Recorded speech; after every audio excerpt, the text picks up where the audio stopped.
Good evening, everyone. My name is Matt Martin. I would like to start off my speech by saying, I do not want to be here. Now that's just to say that I'm a little bit nervous and I don't really like talking about myself.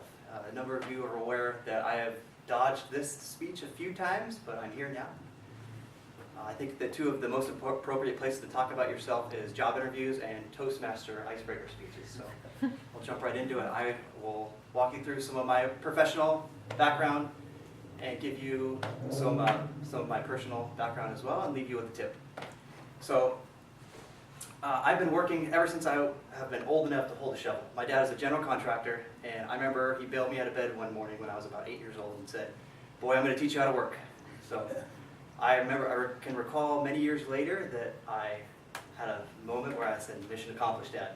So I got my first official job when I was about 12 years old at a bakery in Clayton called the Rising Loafer, and I was bussing tables.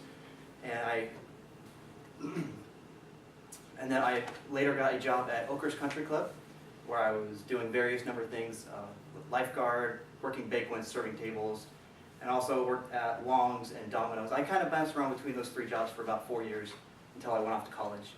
When I went to Cal Poly San Luis Obispo, I was down there on the 5-year program. And there I studied and graduated with a degree in recreation, business management, tourism, and hospitality, and also a minor in construction management. It was kind of a under-the-radar type of degree, type of studies. Not a lot of people knew about it, so they hid it in the agriculture college.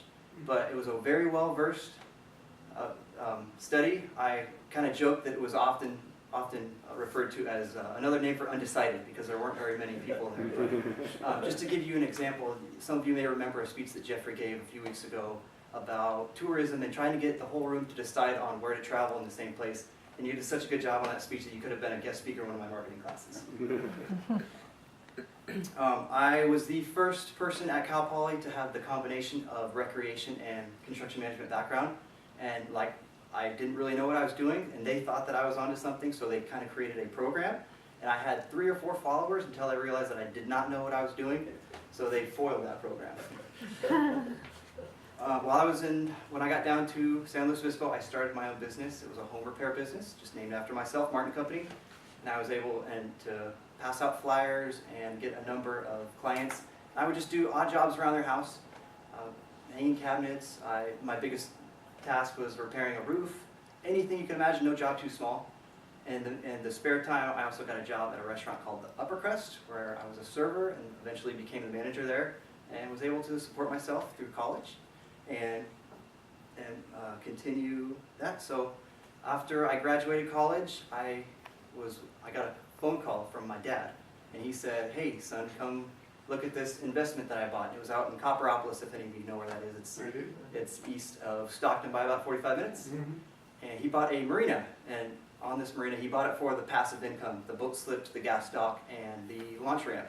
And my girlfriend at the time, and now my wife, was out there, and we said, "Hey Dad, how about this bait shop on the property? And you take a look at that, you could convert that into a pretty nice restaurant." So my dad and I, and his construction background and my restaurant background, got to work, designed a restaurant, stripped it down to the studs, and built probably what is the nicest restaurant that town has seen in a long time. It's 9 years running, and each year's been better than the last. We lived there for 2 years. My wife and I were heavily invested in this restaurant, and we actually planned our wedding date around the opening time of this restaurant. About 2 years of that, I'll back up. The original plan was supposed to be 2 months. 2 months turned into 2 years, and we lost our minds. Crazy out there. I got a job with Cisco Foods, and that was our out of Copperopolis. And we moved from Copperopolis to San Francisco, and it was quite the culture shock. Lived out there for about 1.5 years. I worked at Cisco Foods for about 4 years until I got a job with Industrial Threaded Products, which is a fastener company that specializes in industrial products. And I only did that for about 4 months. They put me through fastener school, and I reached a high level of knowledge with fasteners, which doesn't seem to do anybody any good unless you're selling them. From there, I got a job with Pulte Homes, where I was a job site superintendent and building homes. And I commuted down to Milpitas for 1.5 years. I built 46 single-family homes. I got transferred to Walnut Creek, where I started a project with 53 single-family homes. And I almost finished that project until I got the job that I have now, which is with WCI. It's a commercial construction that specializes in tenant improvement. And I am a junior superintendent, hoping to move into a senior superintendent role in the next 2 years. And that's how I have allowed myself to come to Toastmaster meetings, because I start at 5 in the morning and I'm off at 2, so no more 12, 14, 16-hour days working for Pulte. So I'm very, very happy about that. I hesitate to boast that if you were keeping track of that, it's about 9 organizations. I have gotten every job that I've tried to get an interview for. I've moved 16 times in my life. I've had over 35 different roommates. Some of those were repeat rolling over. If you don't mind, for the sake of time and flow, I'm going to read this next part. In the wintertime, I like to snow ski. In the summertime, I like to wakeboard. I used to make fun of people that wake surf, if you're familiar with that. But that's what we tend to do most of the time that we go out. Play softball on 2 teams. I've won 2 championship softball titles in the last 4 years. I ride my bicycle about 20 miles per week. I've ridden dirt bikes since I was about 5 years old, so I'm really comfortable on 2 wheels up until the time I crashed my motorcycle about 1.5 years ago. Long story short, I was on the freeway and I ended up in the back of someone's minivan. Oh. I've skydived twice, bungee jumped once. I'm very into fitness and yoga and nutrition. I'm a self-trained marksman. I have an arsenal of guns and I enjoy shooting targets and animals. I grew up playing chess. I enjoy reading about quantum physics. If any of you are familiar with that, the double slit test absolutely changed my perspective on life. I'm into meditation. I enjoy reading in general, mostly about our origins and ancient civilizations. I think we can learn a lot about ancient civilizations. I'm into conspiracy theories and really enjoy conversations, although I tend to deal more in conspiracy fact. So I really like high pressure scenarios. I like scenarios where you have to perform. It's fight or flight. However, I don't really like scenarios where you have to talk. I'm much more of a doer than I am a talker. There's several people in this room that I'm sure have the gift of gab. And I wish that I did. My brother-in-law is a good example of that. He can talk and talk and talk and talk.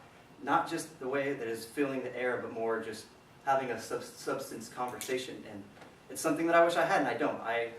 I'm here because I want to work on that skill. And so I started out the speech by saying that I don't want to be here, but I would like to end by saying I want to be here. And I express a great deal of gratitude to all of you for being here, and I am very excited. I would like to combine my abilities of doing with my abilities of talking and speaking. That was my big weakness in life is talking, and I find it ironic. And there's an old proverb out of the Bible that says, "Death and life is in the tongue," and I think there's a lot of truth to that. That we take it for granted. I think that my speech, the words rolling off of my tongue and hitting your eardrums, is a manifestation of myself. And I put maybe too much weight on the fact that my words are myself, but that's just what I believe, and I tend to put myself into a tailspin and crash and burn oftentimes. Some believe that speech is a window to your soul, and that your words are literally who you are. I have not been diagnosed with dyslexia, but I'm pretty sure that I am dyslexic. That usually means that you get the cart before the horse, and that's something I would like to work on. The tip that I would like to leave with you is a book written by Brené Brown, and the title of the book is called Daring Greatly. Just quick show, has anyone heard of that book? And it says on the front, how the courage to be vulnerable transforms the way we live, love, parent, and lead.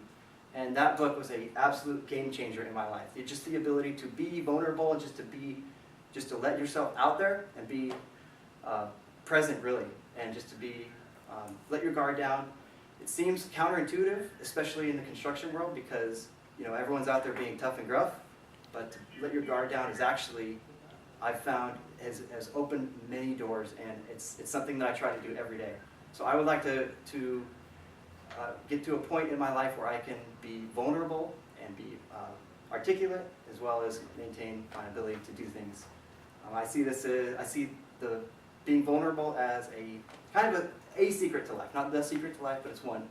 And I also see the ability to talk and conversate with people as another secret to life. So thank you for listening, and I enjoy much more weeks of The Best Place to Be on Tuesday night to come. Thank you.